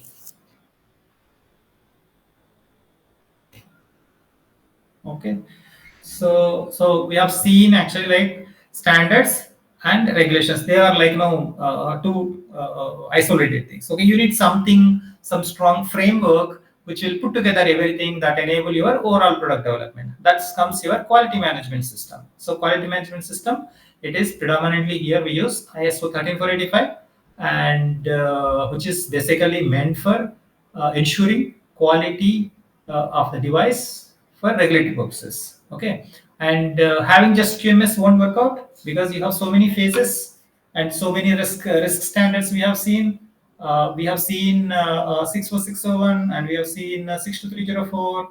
You have seen other standards also. You have to have a perspective process along with the QMS. Okay, and if you see bit matured organizations, some of the regulatory thing also they put as a process or something in a QMS actually. So to summarize, so you can't work standards, regulations, and quality independently. So you need a framework, okay, wherein you can achieve everything. Even if you ask me here, even project management also comes into picture here because, and say for example, we have not depicted here any standard related to life cycle processes also comes into picture actually. Yeah, we'll quickly move on. I'll skip. Okay, so here you see some of the regulatory agencies in the world. Okay, wherever start with green are they are well matured. Others are still they are in the stage of development. Okay. Okay, so we discussed about previously device classification for FDA. Okay, so there are many regulatory bodies: India, Australia, Canada, EU, IBD, USA, Japan. So each having their own classification. Probably you can look at those. They consider various factors, and that's how they classify. And this is basically IMRF is not a country specific, but it is a entity wherein actually all these country specific regulatory agencies are members actually. Okay, so for now I'll just skip. Okay, so if you see here, medical device regulations, US. Okay, so the three classification 1, 2, 3. So lowest, moderate, high. So here very minimal potential harm. Here higher than this, and here all devices related to sustained support life or implanted all comes under this category. So when it comes to regulatory part, so some of these devices are 510K exempt. What I meant by 510K, you do not submit the application, but you need to do some documentation. Then comes 510K. So highest level class 3, you have to go through PMA actually. So it's like a very stringent procedure. But by and large, 510K applications are more actually, more in number actually. So wherein your highest critical, like sustaining support life implantable, those are very 9% actually. Okay. So this is a typical regulatory approach for USFDA.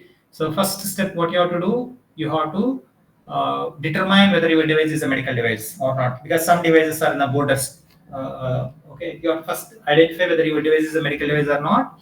Then once it is done, okay, so you have to make a intended use of statement of your device. And then third, you have to do medical device classification. The classification guidelines, everything available in the web page, you can go through that.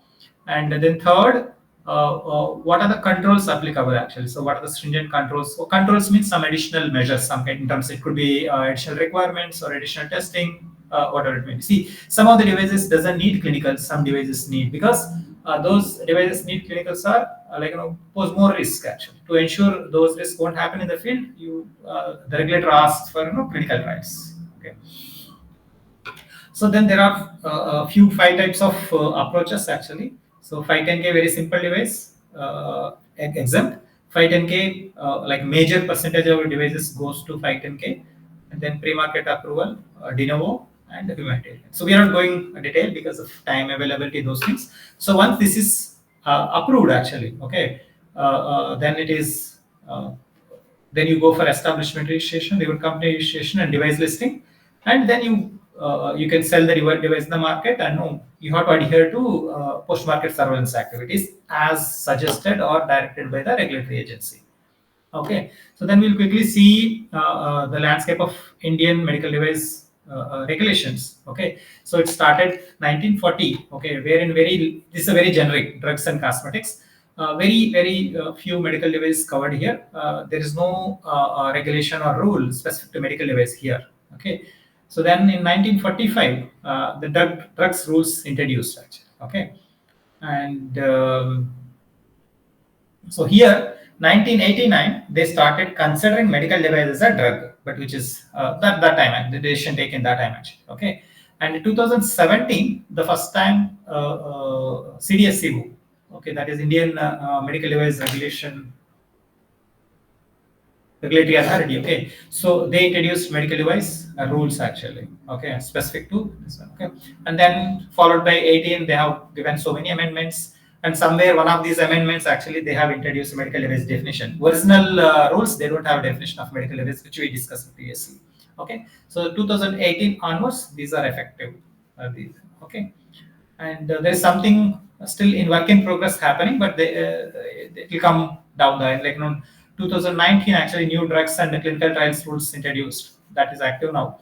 Cosmetic rules introduced in 2020, and new bill drugs, medical devices, and cosmetic bills still in not no passed by the parliament actually. Okay, so if you see anything, right, so what is the purpose of regulatory authority? It is oversee the medical device. Okay, they will oversee the medical devices to ensure a safety. Okay, so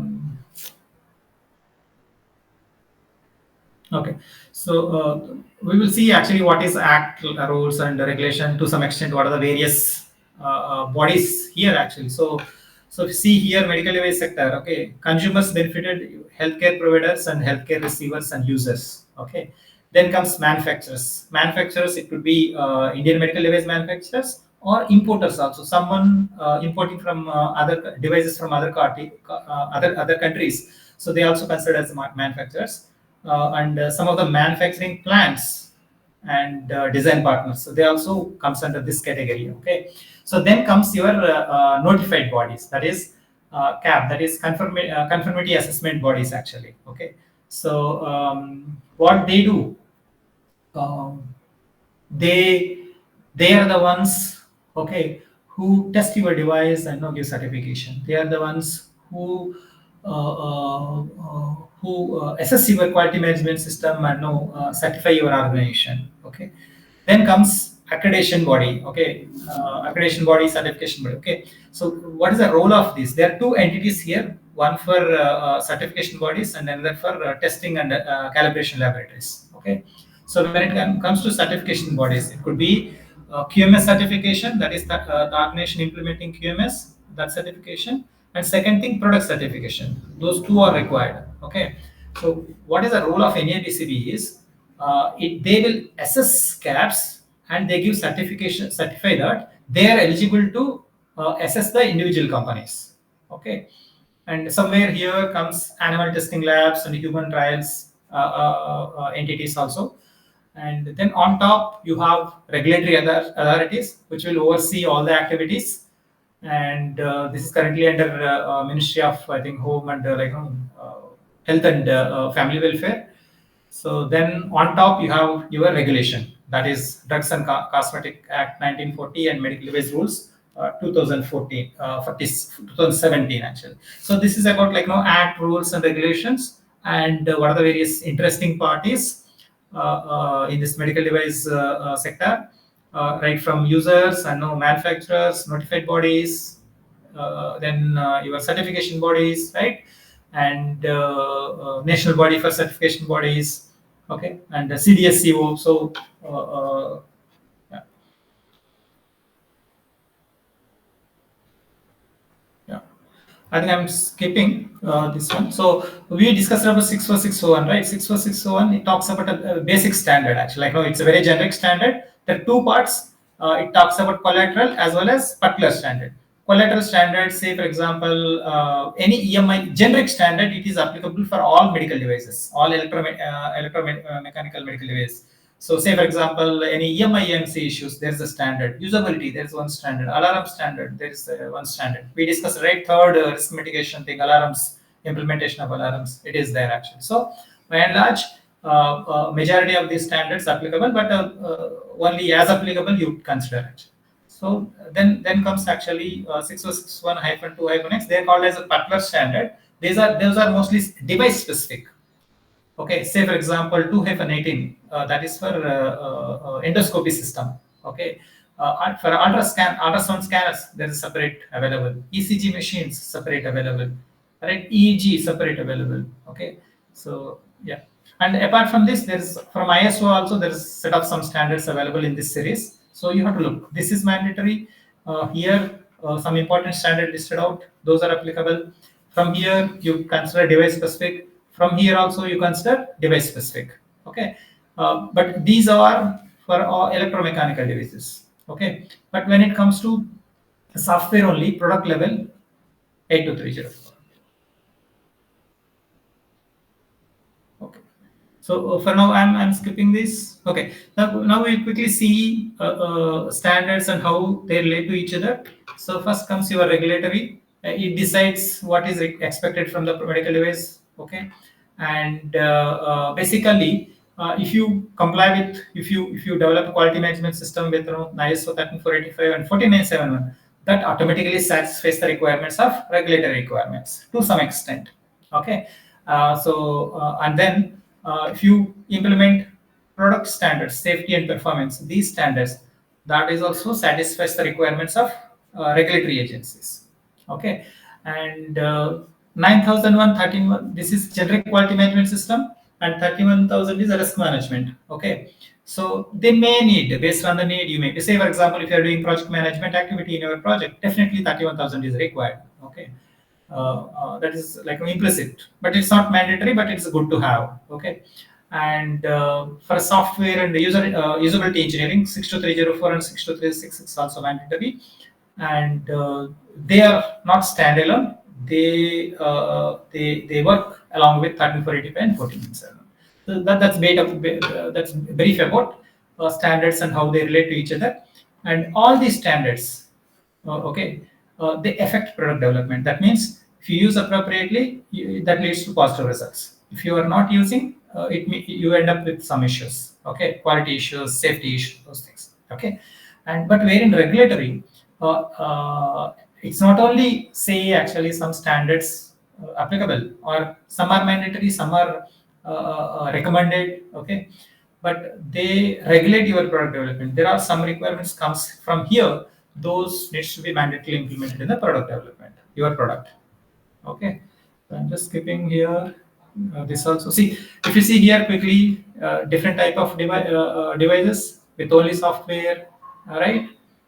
Software, hardware, mechanical and hardware, only mechanical, active implantable medical device. Okay, So how it is like, see, it talks about how the various standards applicable in various contexts.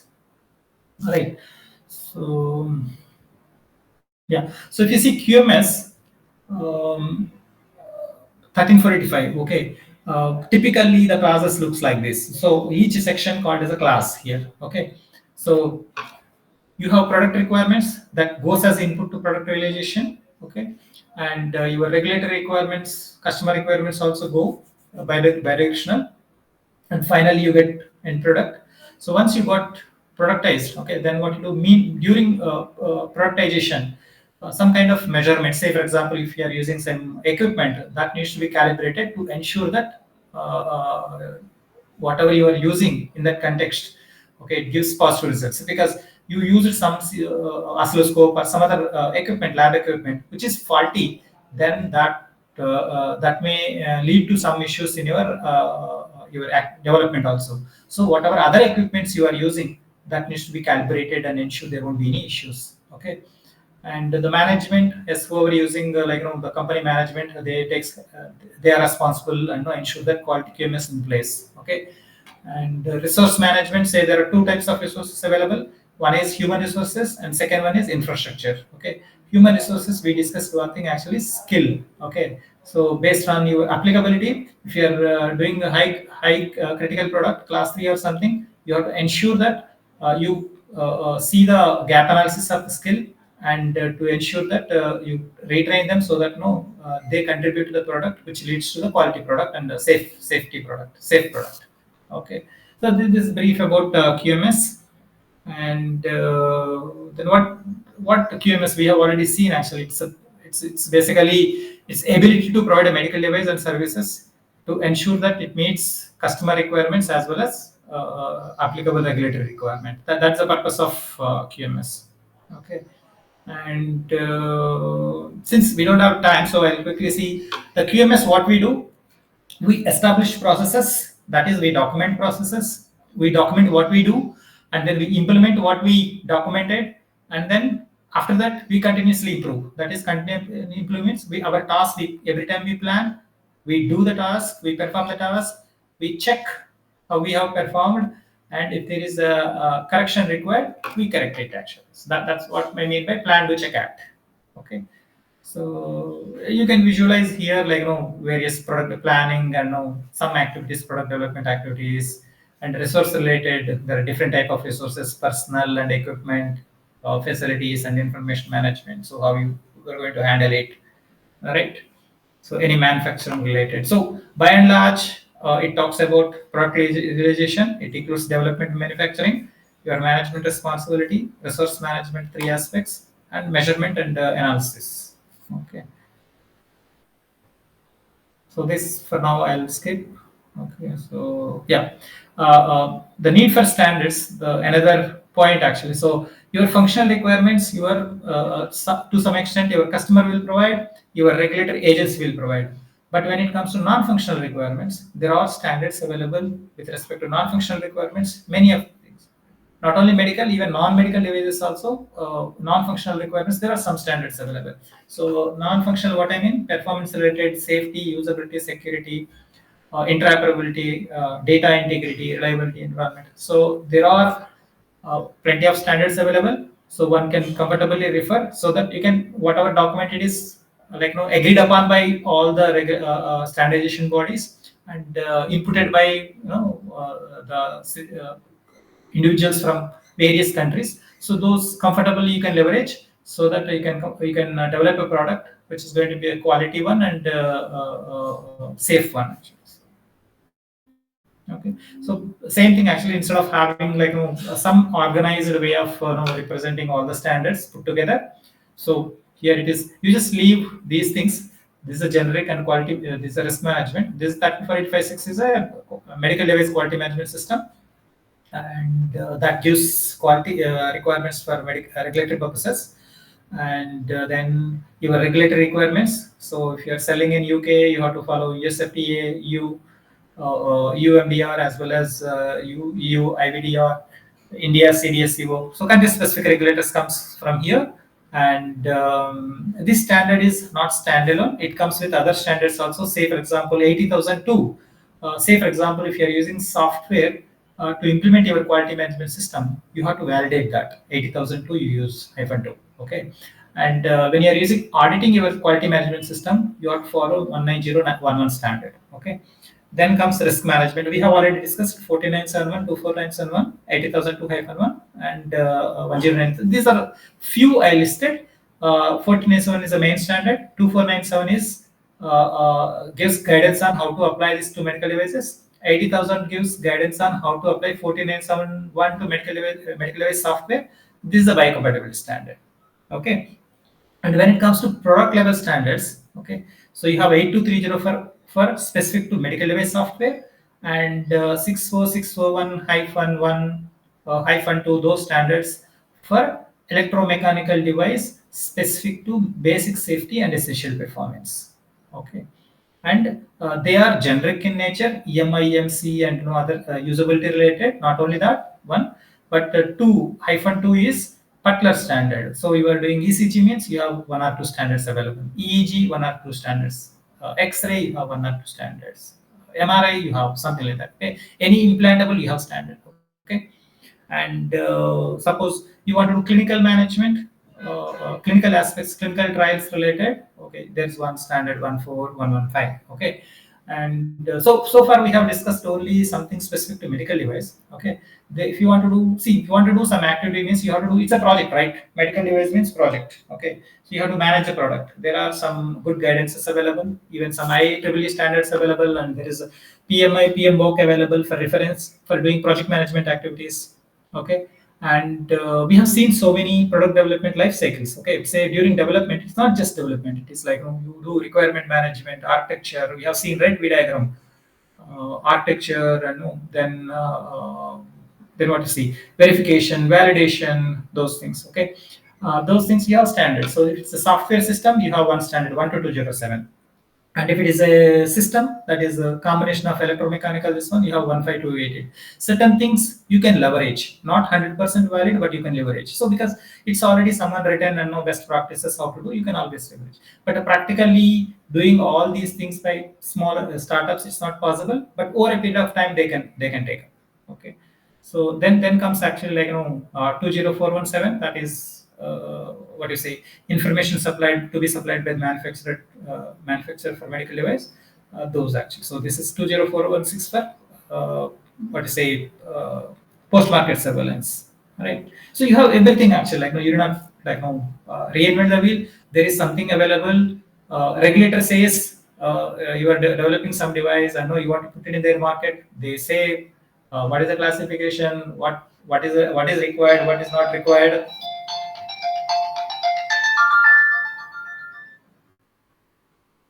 Hello. Yeah.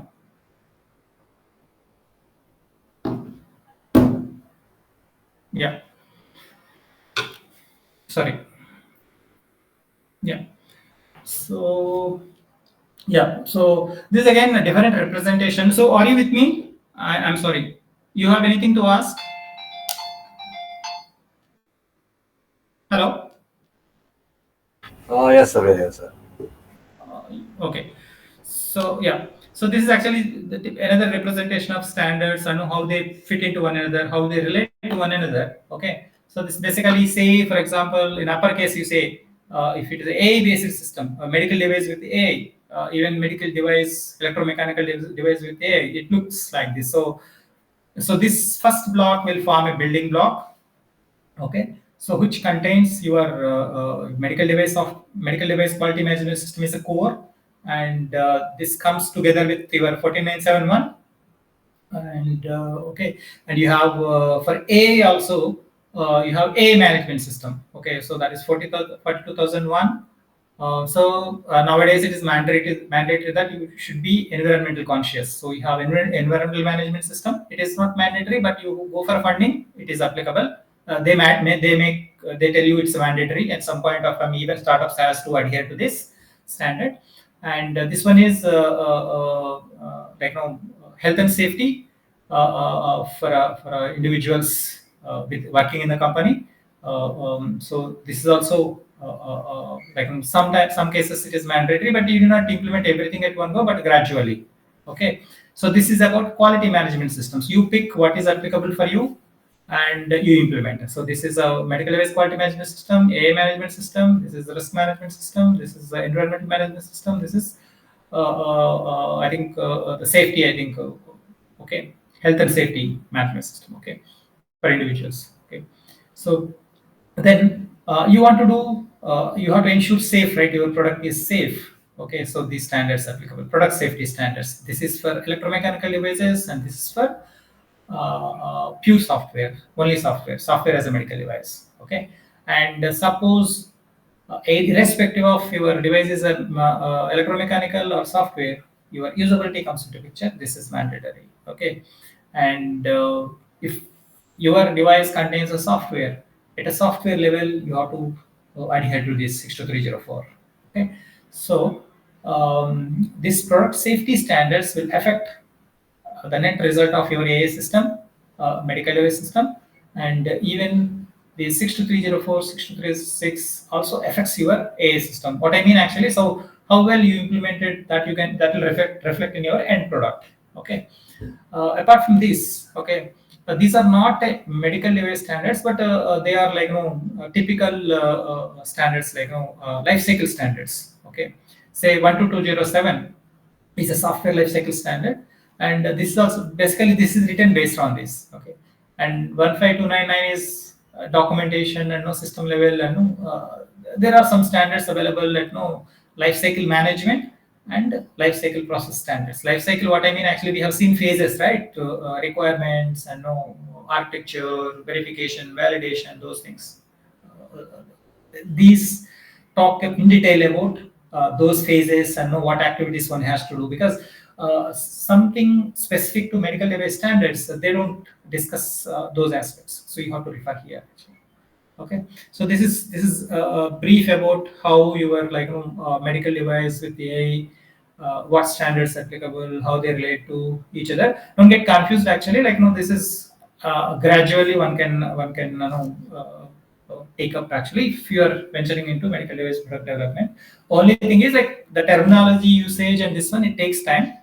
It takes time until you use it to that, it is difficult, but you keep talking the same terminology, then it's easy actually. So then comes the medical device ecosystem. Certain things we have already covered. So your Bureau of Indian Standards, it is a national standardization body wherein all ISO IEC standards, okay, will be considered to adapt for Indian context. Okay, it is actually established based on BIS Act 2016.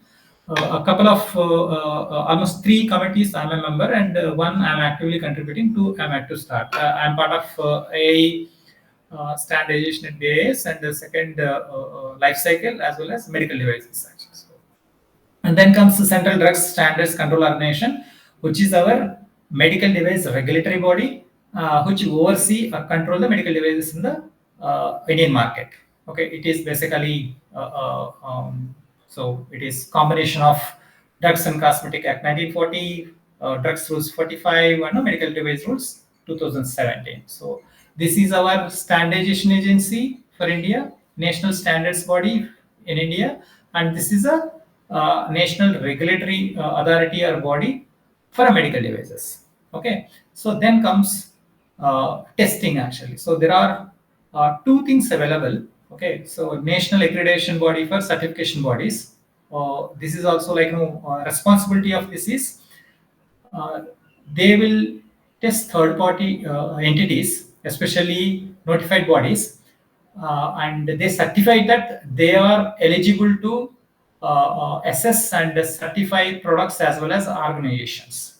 Okay, and this is for calibration laboratory. Say suppose you have any device to be calibrated, and you have, they takes care actually. They appoint someone, some national body, and they takes care actually. And then comes some associations. These are the medical device associations in India. One for medical device, another for IVDs, and this one. So how it works actually, once you develop a product, okay, in-house testing, verification, validation done, what you have to do, you have to find an NB which is approved by this guy.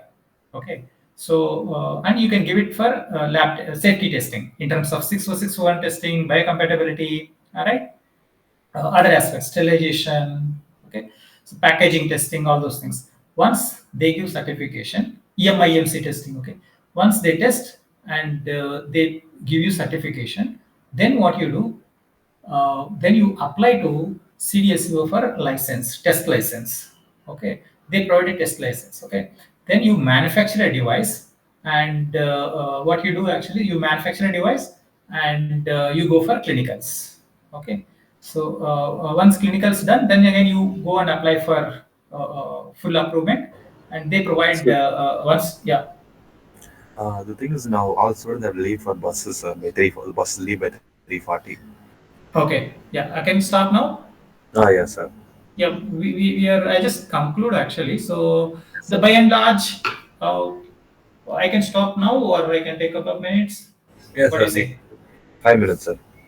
Yeah, okay. So by and large, if you quickly summarize, we have seen so V diagram and some slide. It is like no diagram itself took it from standard and a bit confusing. So by and large, if you see quality management system consists of your 13485 project management requirements, engineering requirements. What I mean by engineering requirement, life cycle requirements, and regulatory requirements, and some standards also. Okay, that enable you to do product realization. That includes feasibility, prototype, design and development, verification, validation, safety, clinical, regulatory approvals, and no, this one actually. Okay, even up to this stage also not required, but having something doing is always like your cost and timelines will be under control actually. So, but startups it is quite challenging. You have to find somewhere like here or here you start implementing this and adapting this.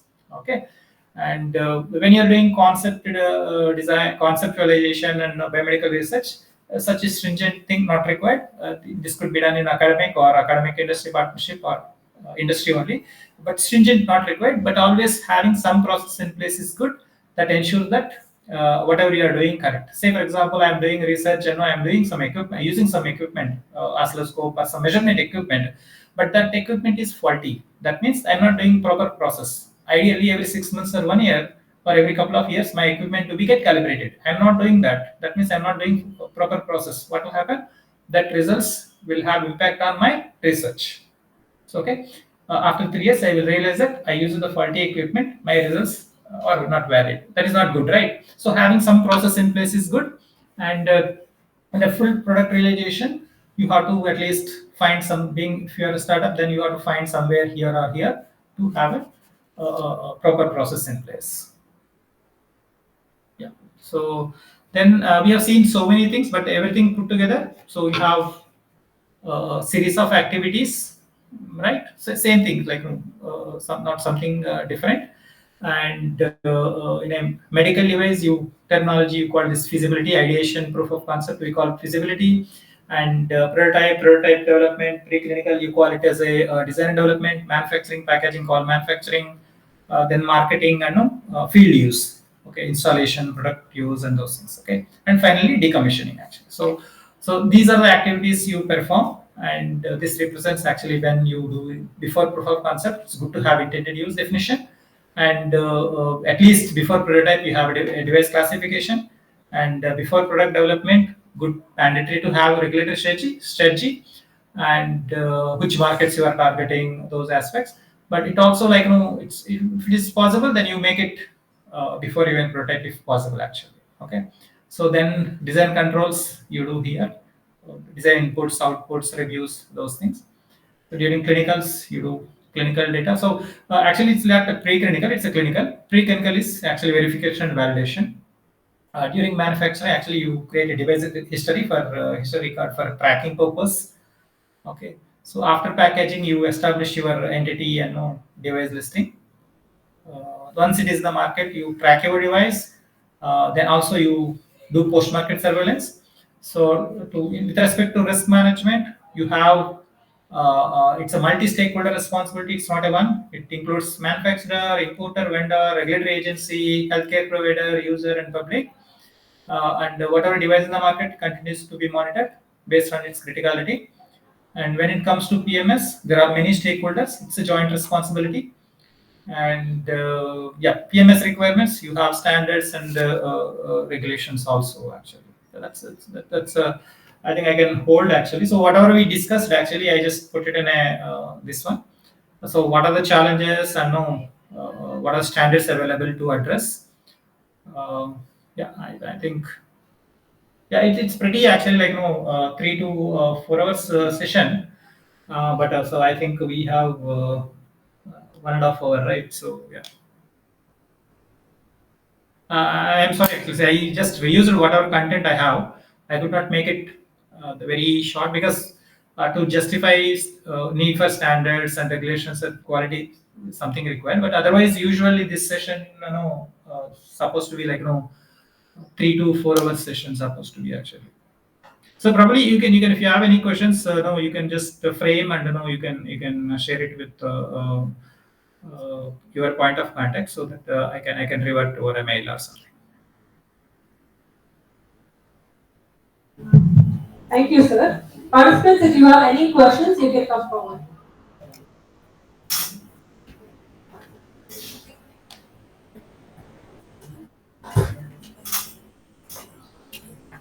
I hope you since maybe I don't know actually really, but you maybe I think new to this. But if you are new, definitely I hope you got some kind of awareness and know what is the direction you go move forward.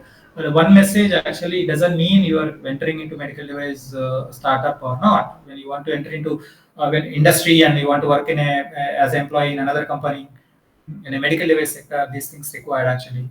Even if you're in a research, also some standards applicable. Yeah, I don't think it's only for companies or no startups. Yeah, Hello, sir. yeah. So the question is like, as a startup, like we'll be like starting with the minimum viable product, right? Mm-hmm. So, like, do we have any do we have any regulations for that? Like, because mostly the startups it enters the market with the MVP. So, Mm. what See, are the pro- I'll tell you, I got actually, but before commenting, I can only give generic commenting no, because I don't know the context. Okay. Say, for example, okay, I just I'll give an example actually. Okay, required or not, I will tell. Okay, I'm doing actually like implantable. Okay, and I don't have some knowledge on biocompatibility and batteries that suitable for implantable and no controller that can operate for no continuously for 5 years or 3 years. Okay, I don't have that knowledge. Assume. Okay, then I do proof of concept. Some product I do. I say I claim actually my product. I have proven a concept, but I am yet to test in a animal or this one. This is my MVP. Okay, you cannot claim that because certain mandatory things comes from standards and regulations. Okay, there are some implantable standards. There are battery specific standards. All right, some biocompatibility. They play a major role. You can prove anything, but your controller, whatever you have chosen, or your solution may not function continuously for 3 years without getting off.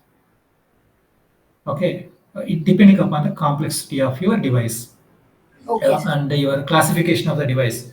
But where in other case, I'm doing digital thermometer. People figured out. Only thing I have to see the bit of little compatibility aspects. By compatibility, still applicable. You have to see. You have to choose proper sensor. You have to follow some guidelines from some standards, some regulations. That is a very minimum, very low critical product. You can quickly see also. Not much investment required. Okay. Even thermometer, there are two categories. Okay. Just measuring, continuous measuring. There are two aspects, right? Continuous measuring a patch kind of thing. So there, the biocompatibility aspects are more important. You got it right, Yes, sir. I got it. and Yes. it's a battery based. So Yeah. it is like difficult to comment, but you have to see context to context. And when you say actually my MVP is ready, okay. So you claim because if you did not understand the context, okay, It is a less complex, simple device, widely used. So it's like you get a lot of information already available, and it is easy to get something predicate device in the market or substantially equivalent device. You can refer that device and certain things you can observe, okay, or you can implement in your design. Sorry, but other case, you are doing unique device, say deep brain simulator or no, means it's already there, but very few players in the market. Say DBS, very few, maybe three, four or something actually. Or you are using LVAD, left ventricle assisted device, that is implantable. Two versions are there. Suppose you are doing implantable, okay, then very few, yeah, few people are there. But in a tabletop model, if you do, you can prove, not a problem. But when you go, you cannot put it inside the human body because of various things. You need a battery, and you need a biocompatibility, and that miniaturization, right? So you have to consider actually what you are considering in MVP. Okay, so if you push your miniaturization or to later stage, then everything will go wrong because your estimations, your plan, your budget, your timelines, you consider only for a small scope, and later actually it will be like, when you revise, right, for a human need, then it will be like it may not meet actually. So you have to see context to context, and then only you can climb it. Yes, Because see, sir, I got especially these high critical devices and no class D, I think these all whatever we discussed, class D and class 1. So there's so much variation. Yeah, but still you get some data like safety and performance data of competitor directly from FDA side. To some extent, my suggestion is you go through the regulations, you understand actually what is the implications if not followed 100% now, or what is required to be followed now. There is a difference, right? You consciously take a decision, you go through standards, at least you do not go through, but at least get some help from others, some guidance from others, both standards and regulations, consciously aware actually like what is the impact if you have not followed and no versus followed actually. Yeah, that decision you need to take. Yes, sir. Yeah, those decisions you need to take actually. Yeah, okay, sir. Thank you.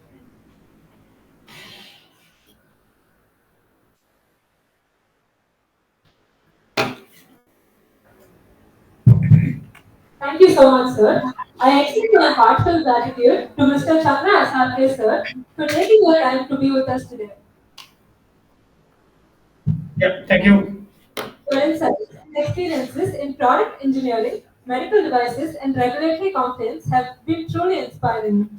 Your dedication to innovation and mentorship in medtech industry is commendable, and we are grateful for the valuable knowledge you have shared with us today.